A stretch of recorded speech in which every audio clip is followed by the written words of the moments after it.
गुजरात की तमाम बड़ी खबरों पर आगे बढ़ने से पहले दिल्ली में हो रही G20 समिट की खबर देख लेते हैं, जिस पर पूरी दुनिया की निगाहें टिकी हुई हैं। इस समिट के लिए विदेशी राष्ट्राध्यक्षों और मेहमानों के आने का सिलसिला शुरू हो चुका है। अमेरिकी राष्ट्रपति जो बाइडेन भी अपने स्पेशल विमान से दिल्ली पहुंचे हैं और इससे पहले ब्रिटेन के प्रधानमंत्री ऋषि सुनक भी दिल्ली पधार चुके हैं। ऋषि सुनक ने आतंकवाद को लेकर भी बड़ा बयान दे दिया है। कनाडा के प्रधानमंत्री जस्टिन ट्रूडो, जापान के प्रधानमंत्री फुमियो किशिदा भी भारत पहुंच चुके हैं। ऑस्ट्रेलिया के प्रधानमंत्री अल्बनीज, अर्जेंटीना के राष्ट्रपति अल्बर्टो, दक्षिण कोरिया के राष्ट्रपति यून सुक येओल और बांग्लादेश की प्रधानमंत्री शेख हसीना भी भारत पहुंच चुकी हैं। अमेरिकी राष्ट्रपति जो बाइडेन और प्रधानमंत्री नरेंद्र मोदी की शुक्रवार शाम आपसी मुद्दों पर अहम बातचीत भी हुई है।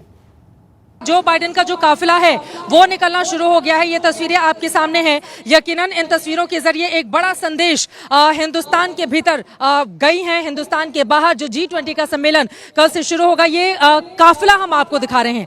80 साल के अमेरिका के राष्ट्रपति जो बाइडेन की ये गाड़ी इस वक्त आप देख पा रहे हैं। एक पर अमेरिका का झंडा है एक तरफ और दूसरी तरफ भारत का झंडा है और यहाँ से अमेरिकी राष्ट्रपति अब सीधे रुख कर रहे हैं अपने होटल की तरफ। सीधे उनकी ओर से रुख किया जाएगा। आपको बता दें, एक जैसी कई गाड़ियां उनके काफिले में चलती हैं और ये जो दूसरी गाड़ी आप देख रहे हैं, ये जो दूसरी गाड़ी है उसमें हाथ हिलाते हुए यहाँ से अमेरिका के जो राष्ट्रपति हैं, जिनकी मीडिया कैमरे यहाँ पर हमारे लगे हुए हैं, हाथ हिलाकर सभी का अभिवादन स्वीकार करते हुए यहाँ से उनकी गाड़ी अब सीधे होटल की तरफ रुख करती हुई एक एक करके गाड़ियों का ये जो काफिला आप देख पा रहे हैं, एक एक करके प्रधानमंत्री आवास से गाड़ियां निकलती हुई अब सीधे वो होटल पहुंचेंगे। चूंकि कल का कार्यक्रम काफी ज्यादा महत्वपूर्ण होने वाला है। G20 को लेकर संभावनाएं बहुत हैं। एक देश के तौर पर जो तमाम मुल्क आपस में जुड़ेंगे, मिलेंगे, तो दुनिया को किस तरह से राह दिखाएं, आर्थिक तरक्की की दिशा को कैसे और सुदृढ़ किया जाए, अब उसकी कोशिश यहाँ पर की जाएगी। मेरे पीछे आप देख पा रहे हैं, इसमें अमेरिकी डेलीगेट्स हैं जो बैठे हुए हैं। पीछे की गाड़ी में T14 लिखा हुआ है और यहाँ पर उनके सुरक्षा में जो गाड़ी जाती है वो भी आप देख पा रहे हैं। एक एक करके तमाम गाड़ियां जो लोक कल्याण मार्ग के भीतर की में गई हुई थी। G20 उत्सव में लोक परंपराओं के भी खूब रंग देखने को मिले हैं। G20 में गुजरात की लोक गायिका गीता रबारी भी परफॉर्म करने वाली हैं। गीता रबारी गुजरात की फेमस फोक सिंगर हैं। उन्हें कच्छ की कोयल भी कहा जाता है। इसके अलावा आपको ये भी बता दें कि भारत एक साल के लिए G20 समूह का अध्यक्ष बना है। अहमदाबाद और गांधीनगर में G20 देशों की स्वास्थ्य, पर्यावरण और जलवायु और आपदा प्रबंधन विषय पर बैठकें हो चुकी हैं। पीएम मोदी डिग्री विवाद में गुजरात यूनिवर्सिटी के मानहानि केस में शुक्रवार को गुजरात यूनिवर्सिटी ने अपना जवाब पेश कर दिया है। अहमदाबाद के सेशंस कोर्ट में केजरीवाल की तरफ से दलील पेश की गई थी कि गुजरात यूनिवर्सिटी मानहानि का मुकदमा नहीं कर सकती क्योंकि वो खुद स्टेट की नुमाइंदगी करती है और इस दलील के मुताबिक स्टेट की कोई मानहानि नहीं होती। इसके जवाब में यूनिवर्सिटी ने कहा है कि विश्वविद्यालय स्टेट नहीं है। इस पर कोर्ट ने दोनों ही पक्षों को लिखित में जवाब दाखिल करने के लिए कह दिया है। कोर्ट ने अब अपने फैसले के लिए 14 सितंबर की तारीख तय कर दी है। इस केस में केजरीवाल गुजरात हाई कोर्ट और सुप्रीम कोर्ट भी जा चुके हैं, लेकिन दोनों ही कोर्ट ने मानहानि केस को रोकने से इनकार कर दिया था और उन्हें निचली अदालत जाने के लिए कहा था। राहुल गांधी, तेजस्वी यादव और अरविंद केजरीवाल की तरह बिहार के एक मंत्री भी गुजरात पर बोलकर फंसते हुए नजर आ रहे हैं। बिहार के ग्रामीण विकास मंत्री श्रवण कुमार बीजेपी पर बोलते हुए ऐसे बहक गए कि गुजरातियों को लुटेरा बता दिया। जाहिर सी बात है, बयान पर बवाल मचा है और बिहार से लेकर गुजरात तक सियासत गर्म है। देश का प्रधानमंत्री गुजराती, देश का गृह मंत्री गुजराती, देश का स्वास्थ्य मंत्री गुजराती, तो सब तो गुजराती भरे हैं और लूटने वाले सारे लोग गुजराती हैं। लूट करके ले जा रहे हैं, देश को खोखला कर रहे हैं। गुजरात और गुजरातियों पर विवादित बयान देकर सुर्खियां लूटने वालों में एक और नाम शुमार हो गया है। ये है बिहार के ग्रामीण विकास मंत्री श्रवण कुमार। मुख्यमंत्री नीतीश कुमार के करीबी माने जाते हैं। नीतीश की तरह जेपी आंदोलन की उपज है और नीतीश की कर्मभूमि नालंदा से ही विधायक हैं। नालंदा के करीब जमुई में कार्यक्रम के दौरान श्रवण कुमार चुनावी मूड में दिखे। बीजेपी पर निशाना साधने में तो कभी पीछे नहीं रहते, लेकिन इस बार एक कदम और आगे बढ़कर पीएम मोदी के साथ अंबानी, अडानी और गुजरातियों पर भी हमला बोल दिया। ये अडानी कौन है? अंबानी कौन है? ये अंगुलियों पर गिरे हुए लोग जो गुजराती लोग देश को लूटने में लगे हैं, ये कौन लोग हैं? ये जेडीयू के लोग हैं? ये कांग्रेस के लोग हैं? किसके साथ वो घूम रहे हैं? देश के संपत्तियों को औने पौने भाव में बेचा जा रहा है और जो खरीदने वाले लोग कौन हैं? ये गुजराती लोग हैं। देश का प्रधानमंत्री गुजराती, देश का गृह मंत्री गुजराती, देश का स्वास्थ्य मंत्री गुजराती, तो सब तो गुजराती भरे हैं और लूटने वाले सारे लोग गुजराती हैं। लूट करके ले जा रहे हैं, देश को खोखला कर रहे हैं। अब ये देश इनके हाथों में सुरक्षित नहीं है, ये देश की जनता समझती है। श्रवण कुमार यही नहीं रुके, उन्होंने सनातन और इंडिया विवाद पर भी बीजेपी की जमकर खबर ली। ये भारतीय जनता पार्टी के जो नेता लोग हैं, ये भगवान के असली भक्त नहीं है, ये दिखावटी भक्त है और हम लोग असली भक्त हैं। मंदिर की पूजा उसी दिन तक वो करते हैं, मंदिर को उसी दिन तक मानते हैं जिस दिन तक उनका चुनाव सब ठीक ठाक रहना चाहिए।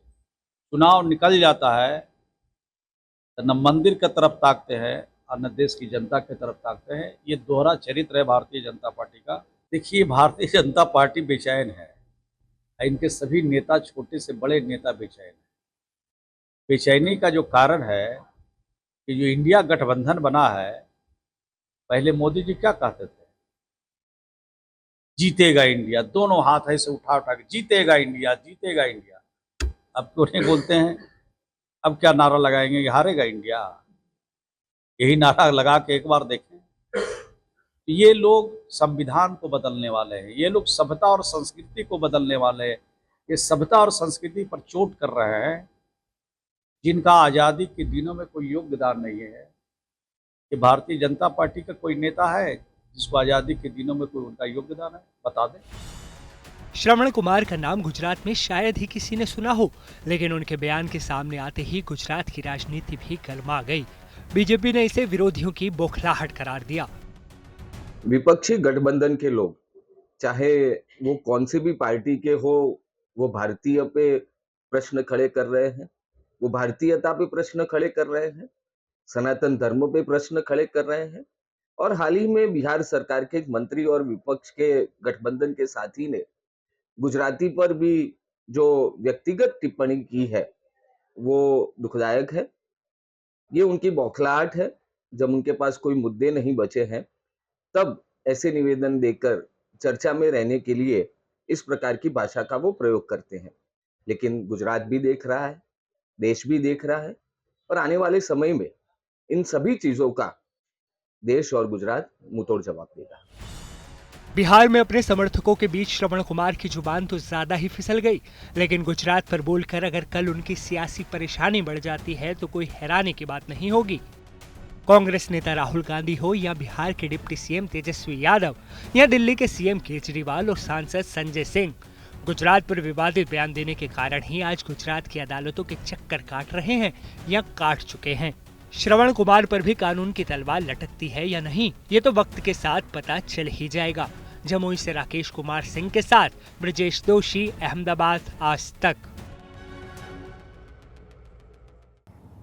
जन्माष्टमी और नंद उत्सव के मौके पर बारिश गुजरात के किसानों के लिए वरदान बनकर आई है। एक महीने की चिलचिलाती गर्मी के बाद आसमान से जब रहमत बरसी तो आम लोगों ने भी राहत की सांस ली।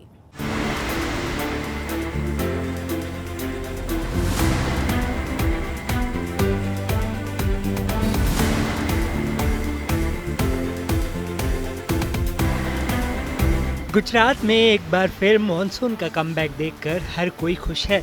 एक महीने बाद आसमान से रहमत बरसी तो लोगों ने भी राहत की सांस ली।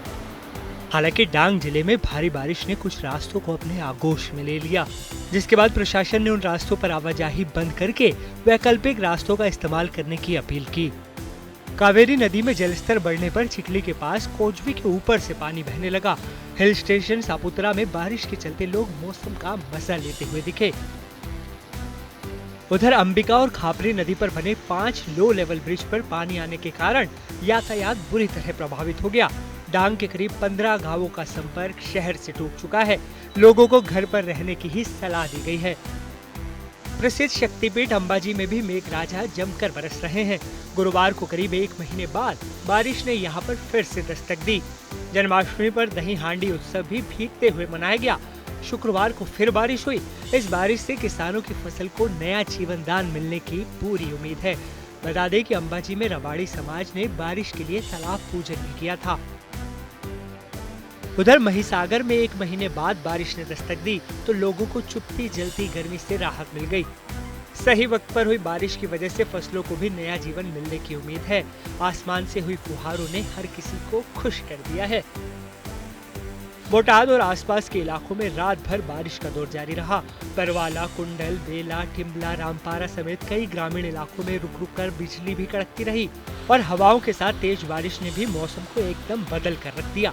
हालांकि कई इलाकों में बारिश की वजह से बिजली बाधित रही। गुजरात के ज्यादातर जिलों में जन्माष्टमी के मौके पर किसानों को बारिश का गिफ्ट मिला। लोगों का मानना है कि ये बारिश फसलों के लिए वरदान साबित होगी। नवसारी और डांग से रौनक जानी, अंबाजी से शक्ति सिंह राजपूत, महिसागर से वीरेंद्र जोशी और बोटाद से रघुवीर मकवाना के साथ आज तक ब्यूरो। गुजरात के लिए बारिश बन गई है कमाई का साधन। दरअसल भारी बारिश के बाद गुजरात का प्रसिद्ध नर्मदा डैम पानी से लबालब हो चुका है, जिसकी वजह से ये सीजन में बिजली का रिकॉर्ड उत्पादन हुआ है। अगर कमाई की बात करें तो नर्मदा डैम से अब तक 11,000 करोड़ से ज्यादा की बिजली का उत्पादन हो चुका है।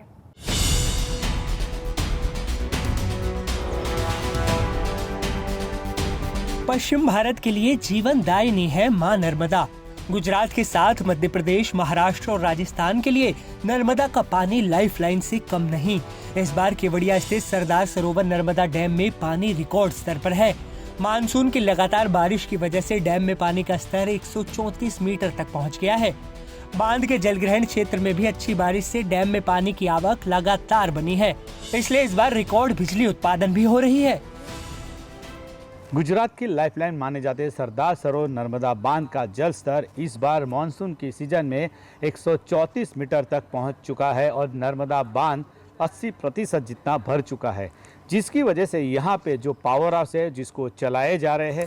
इस वक्त हम लोग सरदार सरोवर नर्मदा बांध पे हैं। हम लोग तस्वीरों में आप दिखाते हैं कि जो सरदार सरोवर नर्मदा बांध है उसका जल स्तर लगातार बढ़ रहा है। जो मध्य प्रदेश और महाराष्ट्र का जो एरिया है वहाँ से पानी का इनफ्लो आज 50,000 क्यूसेक से भी ज़्यादा है और नर्मदा बांध 80% जितना भर गया है। और ये सीजन के अंदर नर्मदा बांध के जो पावर हाउस है जिसमें से 260 करोड़ रुपए की बिजली पैदा हो चुकी है और ये जो पावर हाउस है अभी भी लगातार चलाए जा रहे हैं। सरदार सरोवर नर्मदा बांध के पावर हाउस में रात दिन काम चल रहा है। ये आंकड़ा पिछले साल की तुलना में लगभग 2 गुना है। अभी तक इस पनबिजली परियोजना से 11,000 करोड़ रुपए मूल्य का बिजली उत्पादन हो चुका है। सिर्फ इसी साल 1 जून से 31 अगस्त तक 1200 मेगावाट के रिवरबेड प्लांट से 12,62,522 मेगावाट बिजली का उत्पादन हुआ, जबकि 250 मेगावाट के कैनाल हेड पावर हाउस से 1,29,204 मेगावाट बिजली का उत्पादन हो चुका है।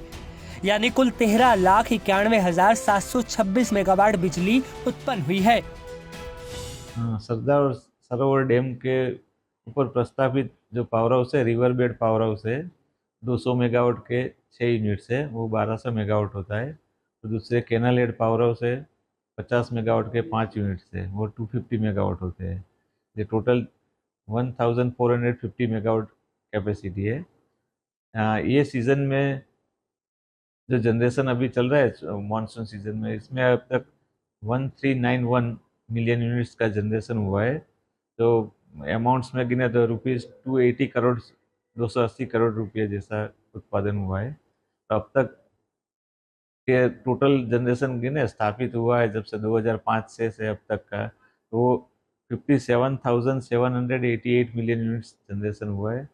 और रुपीज़ टर्म्स में कन्वर्ट करें तो 11,556 करोड़ रुपये जैसा उत्पादन हुआ है।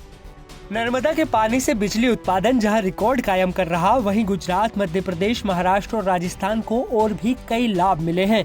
नर्मदा के पानी से कच्छ का सूखा इलाका हरित प्रदेश में बदल गया है। नर्मदा के पानी से सिंचाई का लाभ चारों राज्यों के किसानों को मिला है। 532 किलोमीटर लंबी नहर से 21,29,000 हेक्टेयर क्षेत्र को सिंचाई का पानी मिला। पीने के पानी की आपूर्ति भी बड़ी उपलब्धि है। गुजरात और राजस्थान जैसे सूखा प्रभावित इलाकों में नर्मदा का पानी किसी हरित क्रांति से कम नहीं।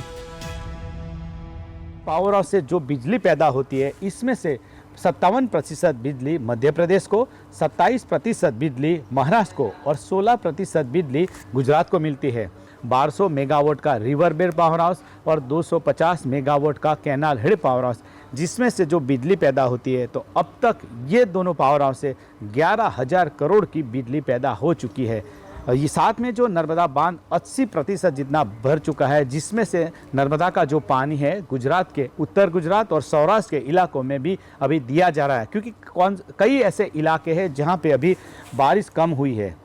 यही दिखाता है कि गुजरात की लाइफलाइन सरदार सरोवर नर्मदा बांध सही मायने में लाइफलाइन साबित हो रही है। नरेंद्र पेपरवाला, नर्मदा आज तक। सूरत कपड़ों के लिहाज से पूरे भारत का सबसे बड़ा बाजार है। ऐसे में व्यापारियों की ज़रूरतों को ध्यान में रखते हुए सरकार ने बहुत बड़ा फैसला लिया है। सरकार ने विदेशों से आने वाली मशीनों पर लगने वाली कस्टम ड्यूटी को खत्म कर दिया है, जिससे कपड़ा व्यापारी बड़े खुश हैं।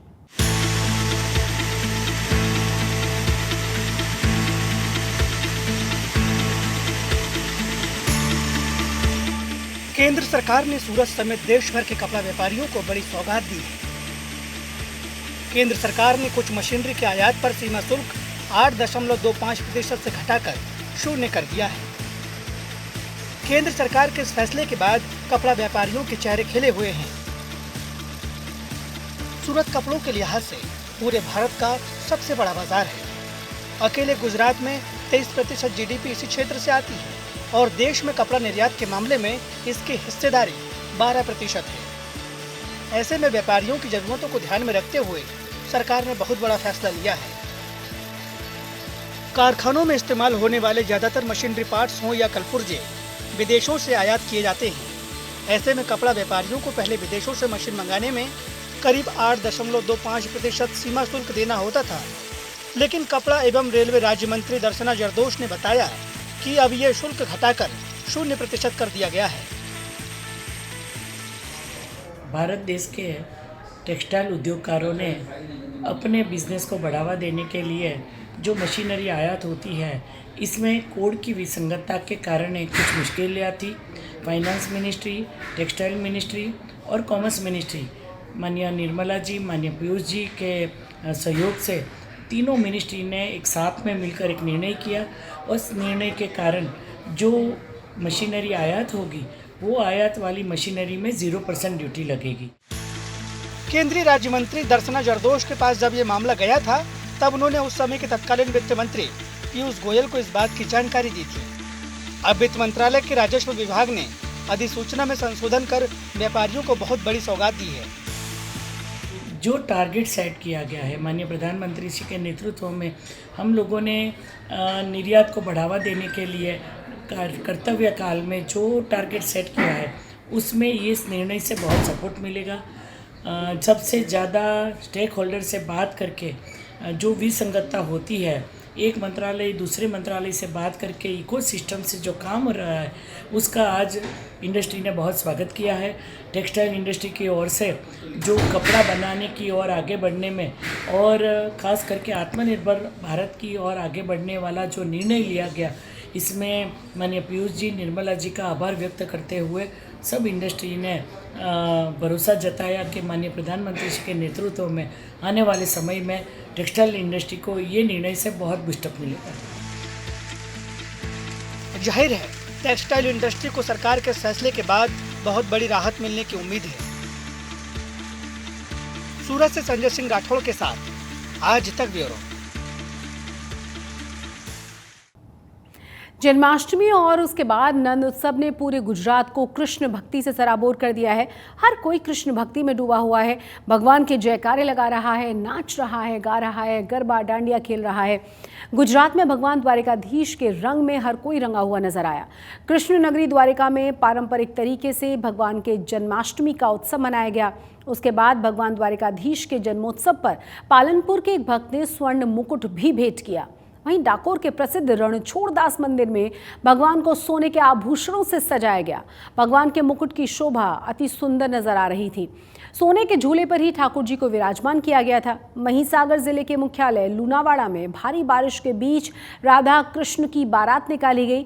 भगवान की भक्ति में रमे हुए इन तमाम लोगों को बारिश आशीर्वाद जैसी लग रही थी।